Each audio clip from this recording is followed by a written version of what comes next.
오늘 주시는 하나님의 말씀은 요한복음 20장 24절로 31절까지 말씀입니다.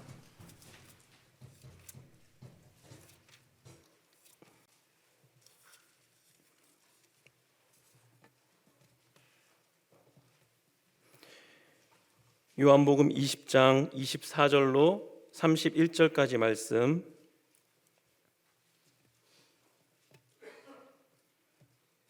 제가 하나님의 말씀을 받들어 읽겠습니다. 20장 24절로 31절 말씀입니다. 12 제자 중에 하나로서 디두모라 불리는 도마는 예수께서 오셨을 때에 함께 있지 아니한지라.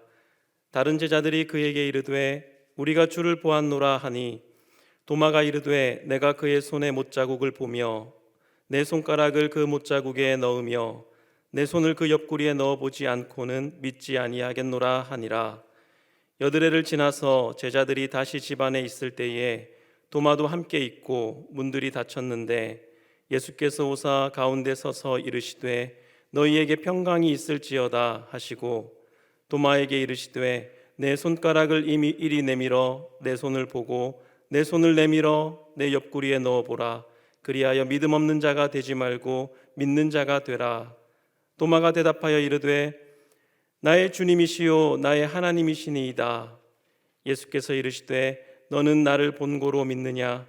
보지 못하고 믿는 자들은 복되도다 하시니라. 예수께서 제자들 앞에서 이 책에 기록되지 아니한 다른 표적도 많이 행하셨으나 오직 이것을 기록함은 너희로 예수께서 하나님의 아들 그리스도이심을 믿게 하려 함이요 또 너희로 믿고 그 이름을 힘입어 생명을 얻게 하려 함이니라. 아멘. 김태건 목사님 나오셔서 부활을 믿습니까? 라는 제목으로 하나님 말씀 증거하실 때 많은 은혜 받으시기 바랍니다.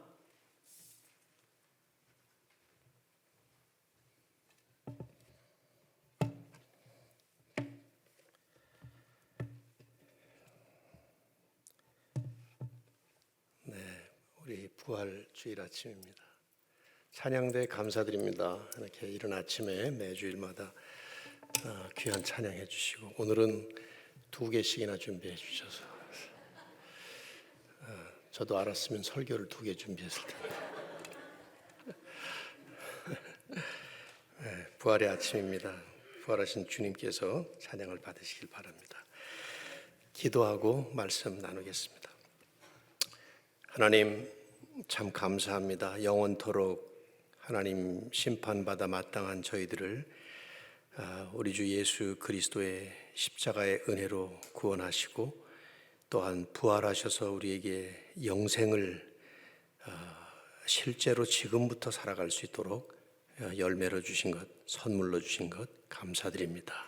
오늘 매주일이 부활주일이지만 특별히 주님의 부활을 기념하고 감사하며 감격하면서 이 예배를 드립니다. 부활하신 주님께서 이 시간 예배드리는 우리 한 사람 한 사람의 심령에 충만히 임하여 주시고 우리의 삶을 부활의 영광과 능력으로 이끌어 주실 것을 믿습니다. 오늘 예배를 통해 이 은혜가 우리 가운데 넘치게 하시고, 무엇보다 이 예배의 주인이신 우리 주님만 영광 받으시며, 이제 말씀을 함께 나눌 때 이 말씀을 통해서 더욱더 주님 높여드리고 우리는 힘내서 신앙생활 잘할 수 있는 좋은 계기가 마련될 수 있도록 인도하여 주옵소서. 예수님의 이름으로 기도드립니다. 아멘. 19세기에 프랑스의 외교관으로 정치가로 이름을 떨쳤던 샤를르 모리스 드 달레랑이라는 분이 있었다고 합니다. 저도 잘 모르는데 책에서 글로 읽었습니다. 이분이 이제 정치가로서의 인기가 한창이었던 어느 날 어떤 사이비 종교의 교주가 찾아왔다고 해요. 한국에서는 종종 이제 정치인들이 무속인을 찾아가서 조언을 구한다고 하는데 오히려 반대했던 것 같아요. 기독교를 사칭하는 그 사이비 종교의 교주가 영향력 있는 정치가에게 조언을 구한 겁니다. 전 이러이러한 교를 창설한 교주인데 내가 아무리 노력을 해도 사람들이 따르질 않습니다. 선생님은 참 인기도 많고 또 많은 사람들에게 영향력을 끼치는 훌륭한 정치가시니 어떻게 해야 사람들이 나를 따르게 할 수 있겠는지 좀 조언을 구합니다. 그랬다는 거예요. 그랬더니 그 얘기를 듣다가 드달레랑이 미소를 지으면서 이렇게 대답을 했답니다. 기독교 종파의 교주가 되시겠다고요? 그러면 당신에게 중요한 게 한 가지 빠져 있습니다. 당신이 십자가에 못 박혀 죽어야 합니다. 그런데 한 가지 더 중요한 것은 반드시 3일 만에 다시 살아나야 합니다. 그렇게 얘기를 했다고 그래요. 누가 만든 얘기인지는 모르겠지만 참 중요한 의미가 그 안에 담겨져 있지 않은가 생각이 됩니다. 십자가와 부활, 이것이 기독교의 핵심이다. 그 말이죠. 특별히 부활. 죽으시고 사흘 만에 다시 사신 이 부활. 기독교를 기독교로 만들어 놓은 핵심. 우리가 믿고 있는 기독교 신앙의 근본, 본질. 그게 바로 부활이다. 바울도 그래서 그런 뜻에서 말을 했습니다. 고린도전서 15장 14절을 보면 그리스도께서 만일 다시 살아나지 못하셨으면 우리가 전파하는 것도 헛것이요 또 너희의 믿음도 헛것이다. 기독교의 핵심은 부활입니다. 십자가와 부활은 물론 하나로 연결되지만 그래서 기독교에 대적하는 모든 종류의 비진리 세력들 그것이 이단 종파든 사이비 종파든 자유주의 신학까지 포함을 해서 한결같이 이 기독교 진리를 대적하는 모든 종류의 이 비진리 세력들은 한결같이 이 부활의 진리를 타겟으로 기독교를 공격했습니다. 그래서 부활을 부인했죠. 교회사 2000년을 돌아보면 가지각색의 부활 부인설들이 출몰했습니다. 제자들이 무덤을 잘못 알고 찾아갔다는 무덤 오인설, 빈 무덤을 잘못 알고 찾아갔다는 거예요. 또 주님께서 잠깐 잠드셨다가 깨어나신 것을 부활로 착각했다 하는 수면설, 제자들이 잘못 알았다는 환각설 같은 거, 또 실제로 예수가 육신적으로 부활한 것이 아니라 지금 이렇게 기독교라고 하는 종교가 성행하고 있는 영적 부활설, 이런 것들, 많은 부활을 부인함으로써 기독교 자체를 부인하려고 하는 이런 시도가 지난 2000년 동안 수도 없이 많았습니다. 우리는 매년 이 시간 이렇게 이제 부활주의를 보내는데요. 오늘도 이 주님의 부활을 기념하면서 저는 이제 본문 말씀을 주님의 부활을 의심했고 또 부인했던 한 제자 얘기를 잠깐 나누겠습니다. 이제 우리가 이 이야기의 핵심은 이 도마라고 하는 제자에게 있는 것 같지만 늘 설교 말씀을 통해서 강조하지만 사실은 이 도마에게 부활하신 주님께서 다시 개인적으로 또 나타나신 거기에 있어요. 그 모습을 잘 볼 필요가 있죠. 그래서 이 사건을 통해서 본문이 우리에게 질문하는 것은 당신은 부활을 믿습니까? 하는 질문을 하는 것입니다. 믿는다면 어떻게 믿고 있느냐? 안 믿는다면 왜 못 믿느냐? 이런 질문을 우리들에게도 던지고 있는 거죠. 배경이 24절에 설명이 되어 있습니다. 12 제자 중에 하나로서 디드모라 불리는 도마는 예수께서 오셨을 때에 함께 있지 아니한지라. 20장 전체를 보면 오늘 이 사건의 배경이 나오는데요. 부활주일 그 새벽에 안식 후 첫날이니까 부활주일 새벽에 막달라 마리아가 제일 먼저 무덤에 달려갔는데 빈 무덤을 발견했습니다. 그래서 소스라치게 놀라면서 돌아와서 제자들에게 얘기하니까 베드로와 요한이 또 달려갑니다. 그래서 또 확인하죠, 빈 무덤을. 근데 이제 그날 저녁에 제자들에게 예수님께서 나타나신 거예요. 부활하신 주님이 나타나신 거죠. 근데 그 자리에 공교롭게도 도마는 없었습니다. 왜 없었는지 우리는 모르죠. 요한이 적질 않으니까. 제 생각에는 그저 예수님께서 돌아가셨으니까 낙심해서 제자들이 우리 다 같이 한번 모이자 그러는데도 아마 안 모였을 수도 있죠. 제자들이 도마를 나중에 만나가지고 말을 한 거예요. 오늘 본문의 25절을 보면 다른 제자들이 그에게 이르되, 즉 도마에게 이르되 우리가 주를 보았노라. 여기에 헬라 원어에 다른 제자들이 그에게 이르되라는 말하되 이 말인데, 이 말은 특별한 문법적인 그 용법을 썼는데요. 미완료 진행입니다. 이게 무슨 말이냐면 계속해서 말하고 있었다는 얘기예요. 계속. They kept saying, they continuously saying 뭐 이런 말인데 제자들이 도마다 그러니까 우리가 상상을 해보면 이렇게 그런 거죠. 도마는 없었어요. 그런데 다른 제자들이 있었단 말이죠. 저마다 말하는 거예요. 아마 베드로가 제일 먼저 나서지 않았겠어요. 가장 성급한 사람이니까. 야야야, 예수님 부활하셨다. 내가 봤다. 내 눈으로 직접 봤어. 야고보, 마태, 뭐 요한, 뭐 전부 다 돌아가면서 글쎄 우리가 문을 닫아 걸고 있었는데 거기 턱 나타나셔가지고는 너에게 평강이 있을지어다. 이런 말씀도 하시고 손에 못자국, 옆구리에 창자국 이거 다 보여주셨다. 우리 전부 다 봤어. 너만 빼고. 저마다 각각 막 떠들면서 지금 얘기하는 그런 장면이에요. 다른 제자들이 그에게 이르되 우리가 주를 보았노라 하면서 막 말하는 거예요. 그러니까 도마가 그걸 딱 맞고 얘기를 합니다. 도마가 이르되 내가 그의 손에 못자국을 보며 내 손가락을 그 못자국에 넣으며 내 손을 그 옆구리에 넣어보지 않고는 믿지 아니하겠노라 아니라. 이 말이 이제 오늘 설교의 핵심 중에 하나예요. 그래서 이 구절을 좀 유념하실 필요가 있는. 내가 내 눈으로 직접 그 손의 못자국을 보고 내 손가락을 그 못자국에 넣어보고 또 내 손을 예수님 창 찔린 옆구리에 이렇게 넣어보지 않고서는 나는 절대로 안 믿을 거야. 제가 절대로라는 말을 2번 강조해서부터 집어넣었어요. 왜냐하면 그게 원문의 분위기예요. 이 원문의 의미가 그렇습니다. 우메이라는 말이 2번 이중부정으로 never 이렇게 원문에 쓰였거든요. 그러니까 분위기는 그런 분위기예요.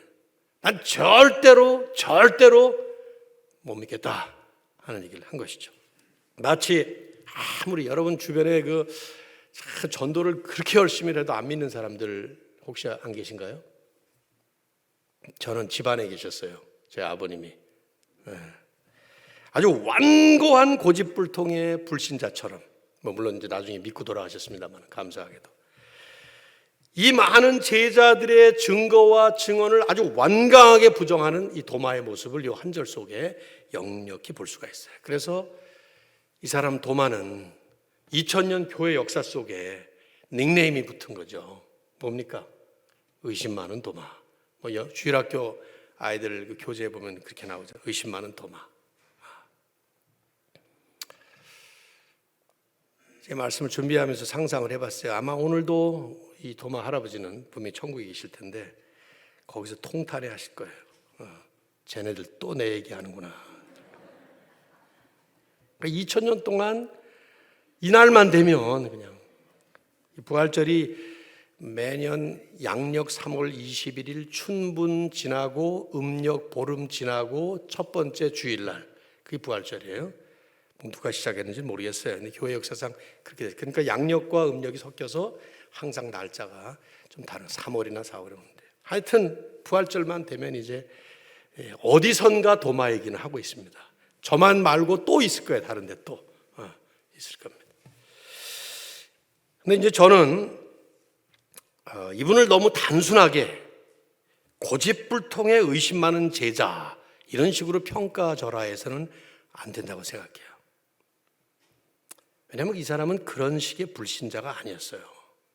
요한복음을 읽어보시면요, 요한이 쭉 얘기할 때 3년 동안 주님과 함께 동행했던 제자였을 뿐만 아니라 11장에 올라가 보시면 죽은 나사로를 살리시는 장면이 있는데 그때 예수님께서 이미 예수님을 죽이려고 하던 유대인들을 피해서 다른 지역으로 가셨는데 베다니에 사는 나사로가 병들어 죽게 되었다는 얘기를 듣고 거길 가야겠다고 가십니다. 그때 다른 제자들은 방금도 지금 제 유대인들이 당신 죽이려고 그러는데 거길 또 가시려고 그러니까 근데 가야 되겠다. 그러니까 도마가 뭐라고 말하는 거 하면 우리도 주님과 함께 죽으러 가자.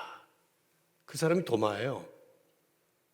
충성스럽고 용맹스럽고 그 주님, 자기가 3년 동안 따라다니는 이 주님 죽으신다면 우리도 죽는다. 목숨을 내놓고 주님 따르겠다. 이런 사람이라 이 말이죠. 여러분 중에 그런 분들 얼마나 됩니까? 우리가 어쨌든 한번 감동받아서 그럴 수 있겠지만 진짜 죽으러 가자는 거예요. 그렇다면 무엇이 문제였을까 하는 질문을 해보게 되죠. 이 본문의 이 사건에서 요한은 왜 이야기를 마태, 마가, 누가는 적고 있지 않은데 적고 있을까? 아마 요한하고 도마는 많이 싸웠을 거예요. 전국 가서 너는 왜 그 얘기를 다른 애들은 안 적었는데 너는 적어가지고 나를 이렇게 그냥 그랬어요. 자, 몇 가지를 좀 살펴보죠. 첫째로 도마의 말 뜻은 요 성경 구절을 그냥 띄워놓으시면 좋을 것 같아요. 그대로 우리가 한번 살펴볼게요. 지우셨네. 성경 구절 그냥 띄워놓으세요. 도마의 첫 번째 말 뜻은 눈으로 보고 손가락으로 찔러보고 손으로 만져봐야 믿을 수 있겠다라는 말이에요. 눈에 보여지는 시각적 증거와 손에 만져지는 감각적 증거가 있어야 믿을 수 있다라는 것이죠. 보여지고 만져지고 느껴져야 믿을 수 있겠다. 이 물리적 증거의 문제가 도마에게 있었습니다. 충분히 이해할 수 있는 일 아니에요? 여러분, 만일에 도마가 일주일 전에 제자들과 함께 주님을 봤다면 도마는 이런 소리 안 했을 거예요. 자기도 봤다면. 못 봤단 말이에요. 그러니 어떻게 믿냐 이 말이죠. 눈에 보이지 않는 것을 어떻게 믿을 수 있어요? 손에 만져지지 않는 것을 어떻게 믿느냐 이 말이죠. 우리는 안 그렇습니까? 눈에 보여지고 손에 만져지는 분명한 물리적 증거가 있어야 믿을 수 있다라는 것은 대단히 상식적인 일입니다. 안 믿는 분들을 너무 무시하면 안 됩니다. 상식적인 일이에요.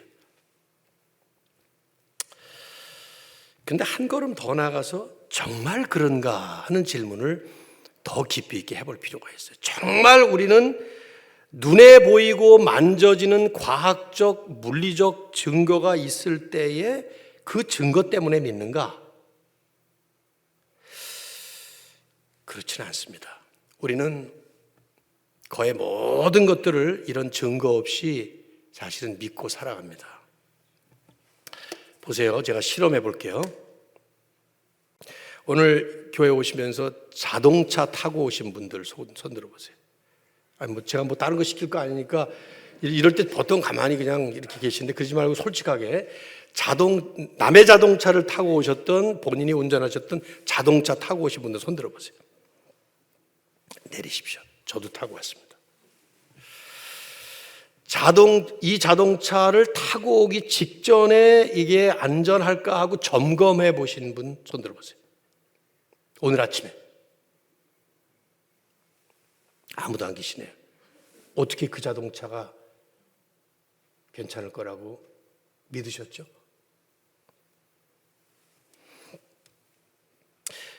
다른 분 자동차 타고 오신 분도 계시죠? 그렇죠? 같이 동승해서. 저는 제 아내가 운전했고 제가 여기 왔다가 이제 아내는 2부 때 올 텐데 아내가 운전했어요. 그 운전한 사람을 어떻게 믿어요? 무사고 운전자거든요. 무사고 운전자 언젠가 사고 나잖아요. 제 아내는 작년에 이 바퀴 16개 달린 트레일러 이렇게 지나가면서 부딪혔다니까요. 그런 사람 제가 어떻게 믿고 옆에 타고 있냐 이 말이죠. 어떻게 믿어요? 저는 이제 다음 주에 주일하고 나서 이제 한국을 가야 되는데 한국에 사역이 있어서 당연히 비행기 타고 가죠. 여러분 비행기 타실 때에 비행기 점검해 보십니까? 그 기장 만나보셨어요? 조사해 보셨어요? 아니 바로 그 당일날 여러분이 타는 비행기를 그분이 사고 없이 운전할 거라는 무슨 증거가 있죠? 네, 제가 지금 좀 따지고 있는데요.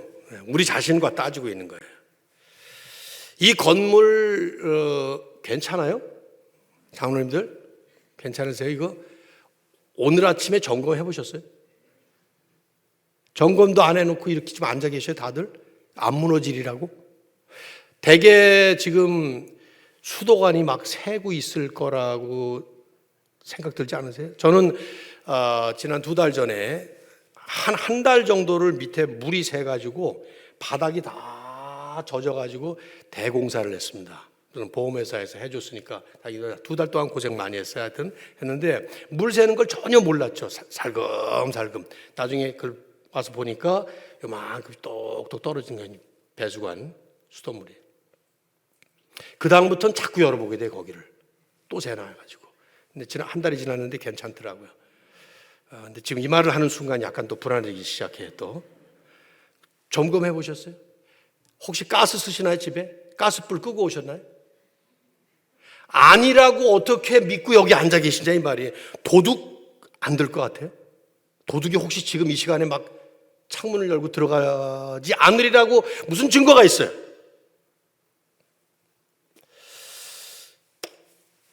제가 목사입니까? 어떻게 알아요? 어떻게 알아요? 아니 뭐 설교하는 거 보니까 목사 같네. 그래요? 그렇게 아리숭한 생각으로 지금 제 말을 듣고 있습니까?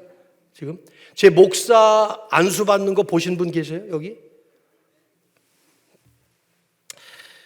믿으려면 반드시 보이는 증거가 있어야만 믿을 수 있다. 만일 그렇다면 우리는 자기 모순 속에 살아가고 있습니다.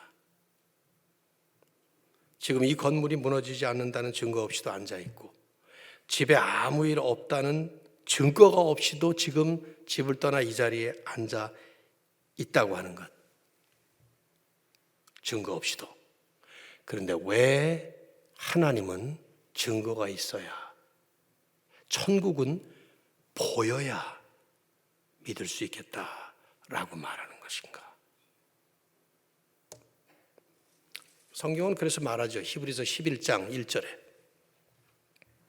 믿음은 바라는 것들의 실상이요 보이지 않는 것들의 증거다. 이 두 번째 표현, 믿음은 보이지 않는 것들의 증거다. 이 말은 증거가 있어서 믿는 게 아니라 믿기 때문에 그 믿음이 차라리 증거가 되어서 믿음의 열매가 맺힌다. 과학이 증명하고 고고학이 입증하고 지질학이 뒷받침을 해서 믿는 것이 아니라 하나님의 말씀이 눈에 보이는 증거 없이도, 합리적이고 과학적인 설명 없이도 주님의 말씀이 있기 때문에 믿을 수 있다라는 얘기를 할 수 있다는 얘기죠. 또 하나, 도마의 말을 또 한번 살펴보면 도마의 말 중에 강조하는 것은 내가 믿을 수 있어야 한다라는 거예요. 25절 다시 한번 띄워줘 보세요. 내가 그의 손에 못자국을 보며 내 손가락을 그 못자국에 넣으며 내 손을 그 옆구리에 넣어봐야만 믿겠다. 여기 강조되는 것은요, 내 손가락, my finger, 내 손, my hand. 너희들의 증거 소용없다는 거예요. 10명이 봤다고? 그거 소용없다는 거예요. 상관없다는 거예요. 10명, 100명이 아니라 1000명, 10,000명이 봤다고 해도 내 눈으로 직접 보고 내 손으로 직접 만져보고 내 손가락 직접, 내가 직접 확인해야만 믿을 수 있다. 주관적 자기 확신에 문제가 있는 것이죠. 아무리 많은 사람들이 증거를 해도, 아무리 성경 말씀이 능력 있게 증거를 해도, 2000년 교회사의 증거가 분명히 확실해도 내가 기준이기 때문에 소용이 없는 것이죠. 이 신앙이라고 하는 것은 교회사 2000년이 아니라 2만 년이 증거를 해도, 세상 10억이 믿는다는 게 아니라 100억이 예수를 믿어도 내가 믿을 수 있어야 믿겠다 하는 이 성경은 이 모습을 그냥 간단하게 교만이라고 얘기를 합니다. 교만. 죄인의 특성인 교만이라고 얘기를 합니다. 어떤 특별한 사람이 안 믿는 사람들이 나빠서가 아니에요. 우리 모두에게 있는 그 죄성이 이런 교만으로 드러나는 것이죠. 나 외에는 누구도 못 믿겠다는, 더 심각하게 파고 들어가 보면 나라는 존재가 마치 이 우주 만물을 창조한 창조주만큼이나 대단한 것처럼 착각하는 그런 교만이라는 얘기죠. 특별히 오늘 우리가 사는 시대를 포스트 모던 시대라 그래요. 포스트 모더니즘, 모더니즘 다음 시대인데 간단하게 요약하기는 어렵지만 이 전문가들이 설명하는 포스트 모던 시대의 특징 하나가 뭐냐? 상대주의, relativism. 상대주의라는 것은 절대적 기준, 어떤 절대적이고 객관적인 진리는 없다라는 거예요. 그러니까 신이라는 존재, 그런 건 없다 이런 말인데, 이런 절대적 기준은 없다라고 절대적으로 주장하는 존재가 누구냐면 자기란 말이지. 내 느낌이 절대적인 권위를 가지고 있는 거예요. 내가 느껴질 때 내 느낌에 맞아요. 네, 여러분 한번 질문해 보세요. 과연 여러분 자신이 이런 기준이 될 수 있을까? 내가 그런 절대적인 판단을 내릴 수 있을까? 내 자신이 그렇게 믿을 만한 존재일까요?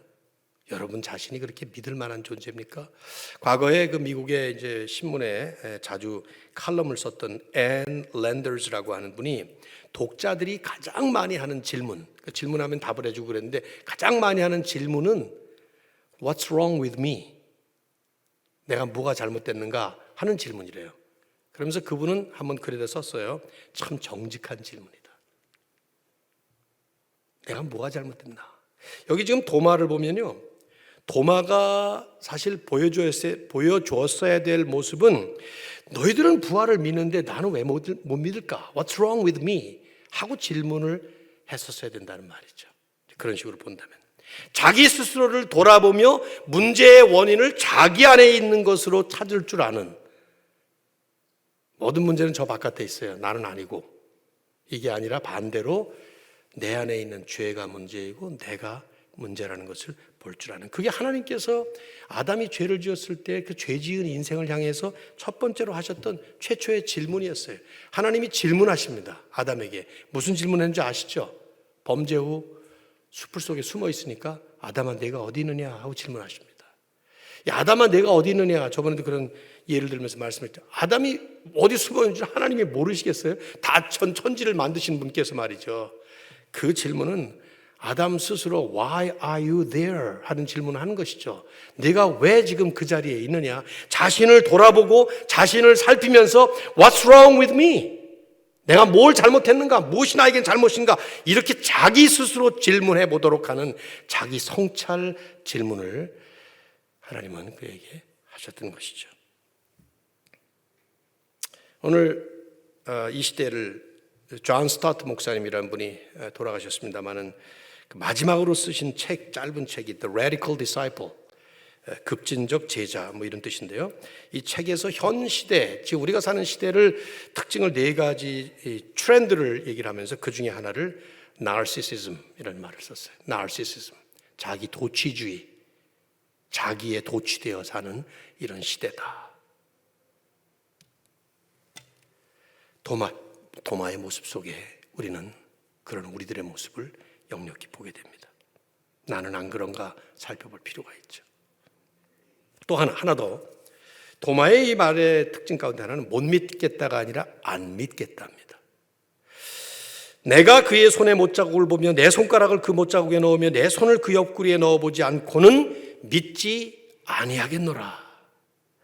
도마는 믿을 수 없다, I cannot believe가 아니라 믿지 않겠다, I will not believe. 자기의 의지를 지금 표현하고 있어요. 의지적으로 안 믿겠다 하는 그런, 믿을 수 없다, 뭐 믿을 수 있다 하는 게 아니라 안 믿겠다는 거예요. 그 증거가 있을 때까지는. 이게 의지적 부정의 문제죠. 이게 성경에 수도 없이 많이 나오는 모습입니다. 우리 인간의 모습이에요. 죄인인 인간의 모습을 성경이 이렇게 표현하죠.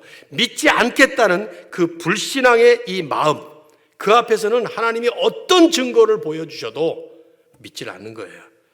뭐 수도 없이 많이 나오지만 출애굽의 예를 든다면, 출애굽을 여러분 이스라엘 백성들이 어떻게 했습니까?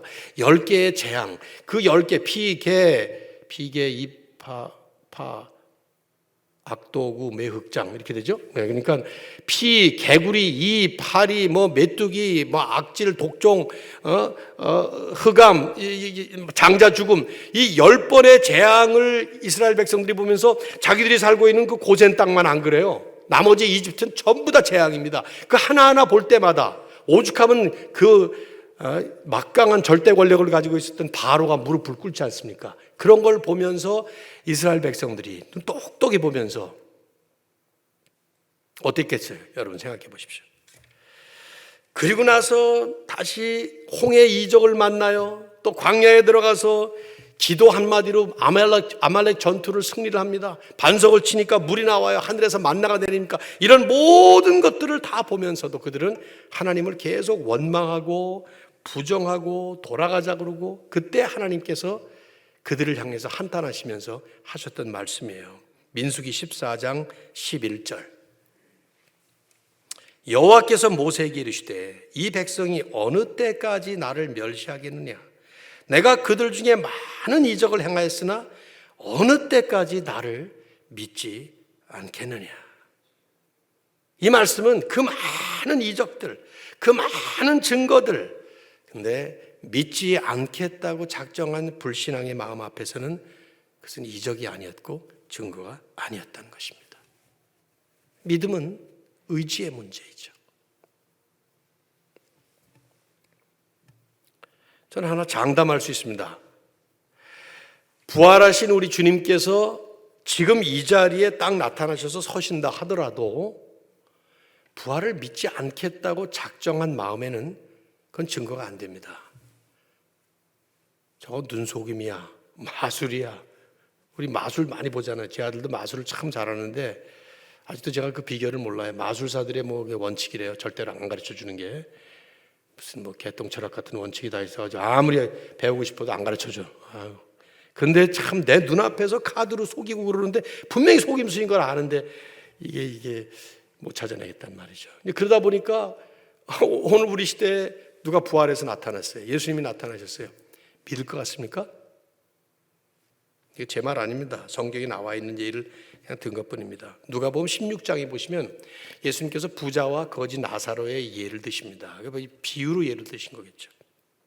부자는 지옥불에 떨어지고 나사로 거지는 아브라함 품에 안깁니다. 천국 가고 지옥 갔다는 얘기죠. 근데 부자가 간단하게 얘기하면은 자기가 와보니까 지옥이 있는 거예요. 그러니까 부탁을 합니다. 저 나사로를 세상에 보내서 우리 집에 지금 저희 아버지 집에 형제가 5이 있는데 그들에게 좀 전해달라고, 이렇게 여기 오게 안 하게 해달라고. 그랬더니 그 아브라함이 뭐라고 말하는가 하면은 그들에게 모세와 선지자가 있으니 그 말을 들을지니라. 모세와 선지자라는 말은 구약 성경을 말하는 거예요. 모세오경, 그다음에 선지서. 당시에 율법서, 선지서, 시가서 이렇게 셋으로 나눴으니까요. 어쨌든 성경이 있으니까 성경 말씀 들으면 된다 그랬더니 그 부자가 한 말이에요. 아닙니다. 만일 죽은 자 가운데에서 그들에게 가는 자가 있으면 회개하리이다. 그때 뭐라고 말하는 거예요? 예수님의 말씀이죠. 모세와 선지자들에게 듣지 아니하면 비록 죽은 자 가운데서 살아나는 자가 있을지라도 권함을 받지 아니하리라. 누가복음 16장 31절에 성경 말씀을 믿지 못하면, 하나님의 말씀을 믿지 못하면 죽은 사람이 부활해서 천국과 지옥을 증거한다 하더라도, 주님이 직접 이 자리에 오신다 하더라도 안 믿는 사람은 안 믿는다 하는 얘기죠. 많은 불신앙의 문제가 바로 여기에 놓여 있습니다. 자, 여러분이 동화의 이런 말을 들으면 어떻게 그 다음에 행동을 취하시겠습니까? 전도하다가 이런 사람들 만나면 어떤 생각 들어요? 전 목사지만 좀 부끄럽습니다. 그래, 그러다 확 지옥 가라 그래. 그런 생각이 확 들어요, 심정적으로. 어떻게 저렇게 안 믿어, 도대체가. 근데 그게 제 아버지였으니 그런 마음을 가질 수가 없었던 거예요. 그렇게 전도하고, 그렇게 어머님이 기도하시고, 그런데 교회만 나오시지 안 믿으셔요, 우리 아버님이. 나오셔가지고는 설교 때마다 그 안에서 윤리와 도덕만 뽑아내시고 천국, 지옥, 뭐 부활, 영생 이런 거 다 믿으시는 거예요. 그리고 제 어깨 늘 두드리시면서 너무 빠지지 말아라. 너무 빠지지 말아라. 그러다가 제가 목사 되겠다고 나섰으니 저희 아버님이 돌판이죠, 이렇게. 그때 예수님 만나셨어요, 제 아버님은. 예수님은 우리 같은 마음이 아닙니다. 나 같은 마음이 아니에요. 주님은 이런 도마를 또 찾아오십니다. 그래. 26절과 27절을 보시면 도마에게 은혜를 베푸시는 예수님의 모습이 여기 역력히 나타납니다. 여드레를 지나서 제자들이 다시 집안에 있을 때 도마도 함께 있고 문들이 닫혔는데 예수께서 오사 그 가운데 서서 이르시되 너에게 평강이 있을지어다. 예수님이 그 일주일 뒤에 다시 나타나신 거예요. 그때 도마가 있을 때 나타나신 것이죠. 그리고는 Peace be with you. 너에게 평강이 있을지어다. 항상 평강을 먼저 전하십니다. 재밌어요. 부활하신 주님께서 하셨던 메시지가 평강의 핵심이에요. 그리고는 도마에게 돌아보시면서 27절에 자, 내 손가락을 이리 내밀어 내 손을 보고 내 손을 내밀어 옆구리에 넣어보라. 그리하여 믿음 없는 자가 되지 말고 믿는 자가 되라. 참 정말 저는 이 도마 이렇게 막 잘난 척하면서 제자들이 막 증거를 하는데 뭐 내 손으로 넣어보고 내 손가락 넣어보고 내 눈으로 보고 우리 한국 사람 같았으면 내 손에 장을 지져라 막 이런 말까지 하면서 뭐 내 눈에 흙 들어가기 전에는 뭐 이런 말 얼마나 많아요. 우리 안에 보면은 장담하는 말들. 그러다가 흙 들어가기도 하지만은 그런 모습을 보시면서 예수님께서 나타나셔서 그냥 꿀밤을 콱 한번 먹이든지 그냥 코피를 콱 터뜨리고 봤냐 지금 피나는 거? 이제 증거 됐냐? 난 차라리 이렇게 하셨을 것 같은데 우리 주님이 하시는 모습 보면 그냥 영락없는 은혜의 모습이죠. 평강이 있을지어다. 내 눈으로 보고 내 손으로 만져보고 이게 하나님의 사랑이고 이게 하나님의 은혜예요. 질문합니다. 도마가 직접 만져봤을까? 그렇게 만져보겠다고 난리를 치는 얘기를 썼다면은 잠깐만 보세요. 집어넣어보고 손가락을 집어넣어보고 얼굴 만져보고 이랬다면 요한이 그 다음에 썼겠죠. 도마는 드디어 손가락을 넣어보고 얼굴을 쓰다듬고 별짓을 다 했더라 이렇게 나왔겠죠. 그런 게 없이 그냥 안 만졌어요. 만질 필요가 없던 거지. 그리고는 도마가 고백합니다. 28절 도마가 대답하여 이르되 나의 주님이시여 My Lord 나의 하나님 My God. 복음서 전체에서 예수님을 하나님이라고 직접 지칭한 것은 여기밖에 없어요. 하나님, 당신은 하나님이십니다. 그리고 당신은 나의 주님이십니다. 고백한 것이죠. 그러자 예수님은 29절에 너는 나를 본고로 믿느냐? 보지 못하고 믿는 자들은 복되도다. 이 말씀은 보지 않아도 믿음을 가질 수 있다라는 좀 소극적인 표현과 함께 더 적극적으로 한다면 오히려 보지 않고 믿을 수 있는 것이 더 복이다. 왜요? 이제 오고 오는 모든 세대들을 향해서 예수님은 매번 1년에 한 번씩 다시 나타나실 것이 아니기 때문이니까요. 안 나타나셔요. 재림하실 때까지 주님은 안 오십니다. 여러분 꿈속에 주님 봤다고요? 글쎄요, 제가 개꿈이라고 말하고 싶지는 않지만 그거 믿으시면 안 됩니다. 뭐 보고 싶은 사람이 있으면 보게 돼요. 그게 꿈에도 보게 되고 그러는데 그거 믿지 마세요. 왜냐하면 주님은 초림 한 번, 그 다음에 재림 한 번 남아 계셔요. 안 오셔요. 안 온다니까요. 주님이 하신 말씀은 이 말씀이에요. 보지 못하고 믿는 자들, 그들은 복되도다. 질문할게요. 여러분은 예수님의 부활을 믿습니까? 보지 못했는데 믿습니까? 베드로는 훗날 베드로서를 쓰면서 베드로전서 1장 8절에 이렇게 그 당시에 흩어져 있던 많은 핍박당하는 성도들 향해서 이렇게 썼습니다. 예수를 너희가 보지 못하나 사랑하는도다. 지금도 보지 못하나 믿고 말할 수 없는 영광스러운 즐거움으로 기뻐하는도다. 예수님을 보지 못했지만 초대교회 교인들은 본 사람 몇 명 안 돼요. 그 본 사람들 중에서 사도들이 있는 것이죠. 그렇지만 보지 못했지만 직접 만나지도 못했지만 그분을 하나님이 주시는 그 믿음의 선물을 가지고 믿게 되었고 근데 그 믿음을 통해서 그리스도와 하나가 되고 나니까 말할 수 없는 영광스러운 즐거움, 이 말할 수 없다, 표현할 수 없다, inexpressible, 영광스러운 glorious joy, 이게 뭐 어떻게 설명할 수 없는 그런 용어예요. 예수님을 생각할 때마다 우리 찬송가에도 있잖아. 구주를 생각만 해도 이렇게 좋거든 하는 그 말씀처럼 영광스러운 말할 수 없는 그런 즐거움으로 기뻐하며 살았던 초대교회 교인들. 요한은 바로 이 사건을 기록한 목적이 거기에 있었던 거예요. 그래서 이 사건을 딱 마감하면서 요한복음 전체의 기록 목적을 30절과 31절에 쓰고 있습니다. 자, 한번 같이 읽어볼까요? 30절, 30. 이게 요한복음의 목적이에요. 다 같이 시작.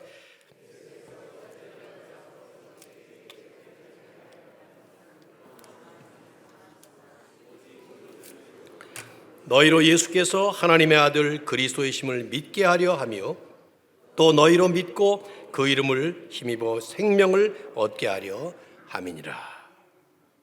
마지막 21장 25절에 가면 이외에도 예수님이 하신 일이 너무 많아서 그걸 다 기록하면 이 세상도 그 기록한 책을 담을 수가 없다라는 말까지 또 쓰죠.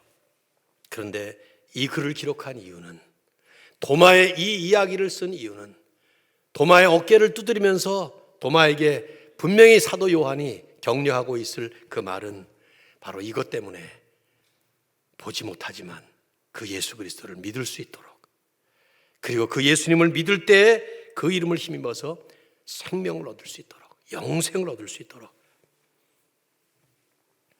사랑하는 성도 여러분, 부활을 믿으십니까? 저는 이렇게 질문을 여러분에게 제목으로 드렸습니다. 이 질문은 단순히 부활이라는 신학적 개념을 믿느냐라는 질문이 아닙니다. 이 질문은 부활하신 예수 그리스도를 믿느냐라는 질문이에요. 그렇기 때문에 부활하신 주님을 믿기 때문에 부활하신 주님께서 믿는 여러분의 삶에 지금도 살아계신 주님으로, 실제로 역사하신 주님으로, 그리고 부활하신 그 주님께서 2000년 전에 제자들에게 나타나셔 너희에게 평강이 있을지어다 선포하신 그 그대로 그 주님의 선포하신 평강을 누리고 사느냐 하는 질문을 드리는 것이죠. 왜냐하면 주님의 부활을 믿는다는 것은 이 주님과 연합하여 산다는 것을 뜻하기 때문입니다. 혹시 이 자리에 이런 것들이 믿겨지지 않는 분이 계시다고 하면 믿음은 참 단순한 거예요. 받아들이면 돼요. 그렇게 받아들이는 그 믿음은 하나님이 주시는 선물입니다. 보이기 때문에 믿어지는 것이 아니라, 증거가 있기 때문에 믿어지는 것이 아니라, 보지 못하고도 믿을 수 있는 그 믿음을 하나님이 죄인인 내 마음속에 선물로 주실 때, 그때 나는 그 선물을 받는 것입니다. 거부하지 아니하고. 그럴 때 우리 주님은 우리 가운데 부활의 주님으로 임재하시면서 나와 연합하셔서 평강이 너에게 있을지어다, 은혜와 평강으로, 하나님의 축복으로, 능력으로 우리의 삶을 인도해 주시는 것입니다. 당신은 나의 주님이시고 나의 하나님이십니다 고백했던 도마처럼 우리도 그 주님께 경배를 드리실 수 있기를 바랍니다. 하나님, 오늘도 감사합니다. 주의 은혜로 이렇게 주일을 보내면서 특별히 부활주일에 부활의 주님을 찬양하고 부활하신 우리 주님과 함께 연합하여 주님이 주시는 은혜와 평강을 누리며 살아가는, 영생을 누리는 천국 백성으로 살아가게 하심을 감사합니다. 혹시 이 자리에 아직 믿어지지 않는 분이 있다고 하면 주님께서 주시는 그 믿음의 선물 거부하지 아니하고 주님을 믿음으로 말미암아 주님과 함께 힘차게 동행하는 삶이 되도록 축복하여 주옵소서.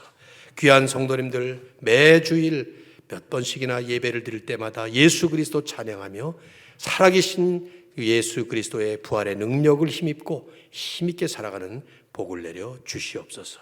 예수 그리스도의 이름으로 간절히 기도드립니다. 아멘.